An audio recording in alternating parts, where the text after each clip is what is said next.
क्या आपने कभी सोचा है कि चुनाव के 48 घंटे पूर्व जब चुनाव एक अपने महत्वपूर्ण मोड़ पर होता है तो सब कुछ शांत हो जाता है।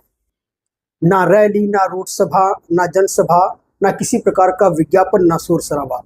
आखिर ये क्या है? इसको कहते हैं साइलेंस पीरियड। यह इलेक्शन कमीशन के द्वारा बनाया गया एक नियम है जिसके तहत कोई भी वोटर को लुभाने के लिए किसी प्रकार का प्रचार प्रसार नहीं कर सकता है। आखिर इसका पक्ष और विपक्ष देखा जाए तो इसका क्या प्रभाव पड़ेगा? अभी हाल ही में असम में चुनाव के 48 घंटे पहले साइलेंस पीरियड लागू किया है। अब साइलेंस पीरियड के तहत ना वहाँ पर किसी पार्टी के द्वारा कोई प्रचार प्रसार होगा, ना कोई जनसभाएं होंगी, ना किसी प्रकार का इमोशनल ड्रामा होगा जिससे वहाँ के वोटरों को लुभाया जा सके। इसकी अगर हम पक्ष की बात करें तो पक्ष यह है कि इससे लोकतांत्रिक व्यवस्थाएं मजबूत होती है, भ्रामक समाचार नहीं फैलता है और किसी भी प्रकार की पार्टी अपने वोटरों को इमोशनल ड्रामा जैसे माहौल नहीं बनाता है।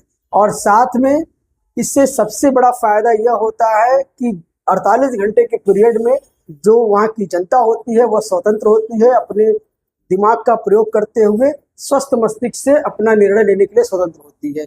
लेकिन अगर वहीं पे अगर हम इसके विपक्ष की बात करें तो विपक्ष में आपके आर्टिकल 19 का उल्लंघन है, क्योंकि आर्टिकल 19 यह कहता है कि right to speech and expression. ऐसे में अगर राजनीतिक पार्टियां अपनी बातों को जनता तक नहीं पहुंचाएंगी तो कहीं न कहीं यह लोकतांत्रिक व्यवस्थाओं को यह असफल करने का एक कारण हो सकता है।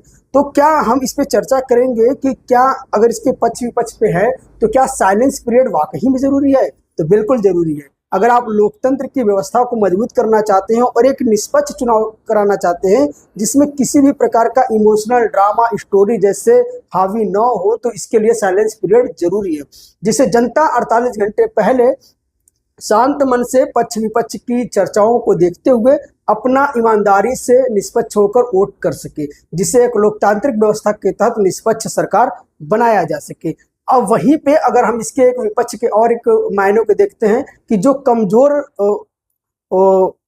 मत प्रतिनिधि होते हैं वो अपनी बात मजबूती से नहीं रख सकते, क्योंकि इनको जमीनी स्तर पर काम करने में काफी समय लगता है। और वहीं पे एक विपक्ष का मामला एक ये भी है कि आज डिजिटल युग में जहाँ पे व्हाट्सएप, फेसबुक, सोशल मीडिया जैसे टेक्नोलॉजी हावी है, उस समय साइलेंस पीरियड मात्र कागजों पे रह जाता है, क्योंकि साइलेंस पीरियड लागू होने के बाद भी व्हाट्सएप, यूट्यूब और इन्फ्लुएंसर को द्वारा पार्टियों की और दलों का प्रचार होने लगता है। तो ऐसे में चुनाव आयोग को क्या करना चाहिए? चुनाव आयोग को यह करना चाहिए कि इलेक्शन कमीशन के तहत एक कठोर कानून बनाना चाहिए जिससे कि ये साइलेंस पीरियड लागू हो सके और उस 48 घंटे के अंतर्गत ना जनसभा रैलियों को ही रोका जाए बल्कि सोशल मीडिया पे भी कठोर निगरानी रखी जाए, जिससे किसी भी प्रकार की भ्रामक न्यूज या भी किसी भी पार्टी को समर्थन वाली ऐसी कोई वीडियो या पोस्ट न देखने को मिले, जिसे लोकतांत्रिक व्यवस्थाओं में मतदाता को स्वतंत्र रूप से चुनावी माहौल में भागीदारी करने के एक माहौल मिल सके। आपको यह वीडियो कैसा लगा और साइलेंस पीरियड हमारे देश में 48 घंटे के बजाय कम से कम 72 घंटे का किया जाना चाहिए या नहीं? आप कमेंट में अपनी राय जरूर दें। Thank you.